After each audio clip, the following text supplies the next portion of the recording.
Godder, and she will speak about the crisis in Israel and how it influenced her work in the country. So let her speak. I think that as far as the crisis that happened more in Europe and the US, it influenced at least my work more so in my work in Europe and the US. Because there was an economic crisis. It did affect Israel to an extent, but not very strongly. So in Israel it was not as strong, but since I'm working abroad often, I can feel it more this year actually than the previous years. I felt it more in this 2010.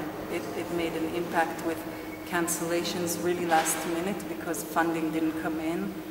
That never happened to me in my career and stuff like that. So it was really a surprise, but I also understood that, you know, things were unpredictable and this period of time was really shaky. But as far as Israel was quite stable throughout this time economically, but Israel is influenced by other crises that are very specific to Israel, and so I have in the past many times experienced cut in the budget due to other things, due to security, due to the situation more around that, the security of the country, and less economical facts only. Less economical, but who knows? You know, I mean, it's in a way it's all connected.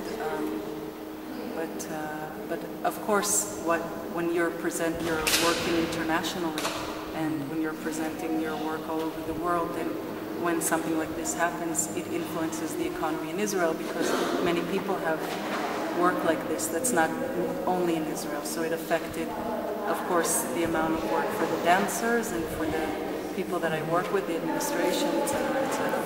So what kind of strategies? You said that already in the past you got some to face the problem, no? To have cut funding. So I had to create a kind of structure that I felt that I could commit to, a more basic structure, financial structure that I felt that I could commit to, even if things happen. Because otherwise, there was 1 year, for example, where my budget was cut in more than 20% towards the end of the year, and I didn't have a place to play with it because I already had been committed to people, and there was a certain amount of work that was done already. It was very difficult to be in that situation. So I have to be in a place that is very careful constantly with finances. And in the way that I also present my projects to the people that I work with, so that I can be really committed to what I promise and not to have, you know, surprises. You have more funding from states or from private, and how this is really influenced? I mean, in this case of urgency of being more stable, maybe financially, just to be with your work.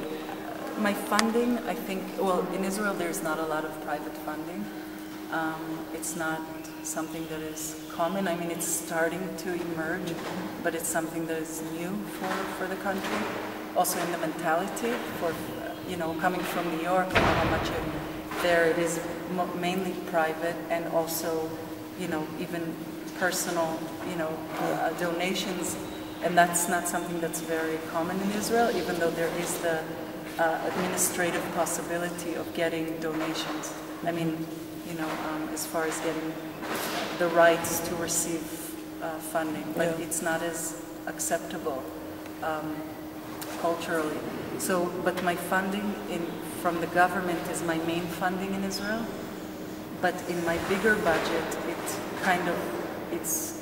it's a mix between that and my income and my activities. So it's not that I depend only on my funding. I depend also on my work as a source, obviously, for income.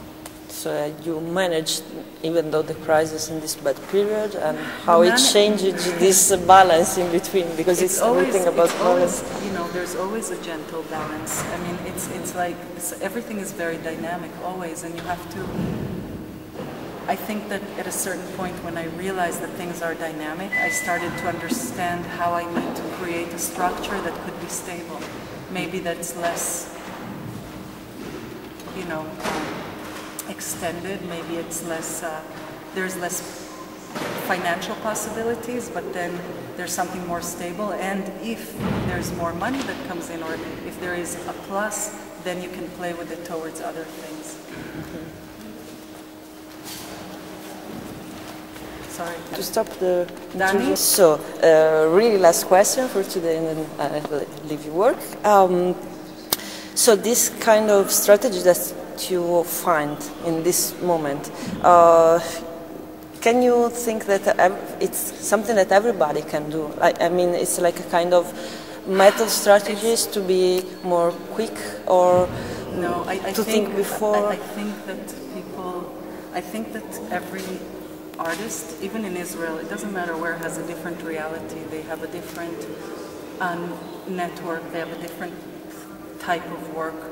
And you have to kind of figure it out for yourself, what you know you can have, how you would like to expand, and you need to, according to these elements in your career or in your possibilities, create a structure that's right for you. I don't think that my strategy is necessarily right for everyone.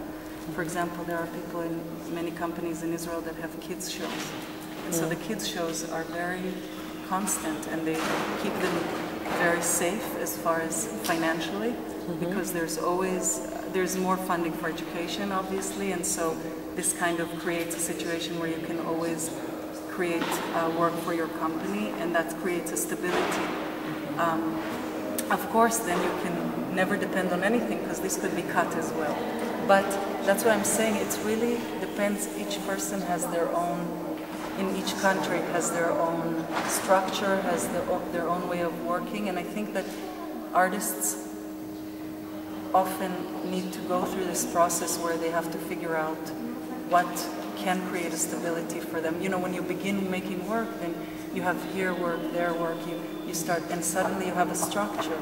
And when you have a structure, you need to question, how can this structure survive, and how can it survive in a way that I feel like I can commit to it also, because if you're doing things that you don't want to do, you have to find a balance between how to accommodate to the funding sources and to do what you need to do for that, and at the same time, you know, keep your freedom and keep your sense of creativity to be as open as possible.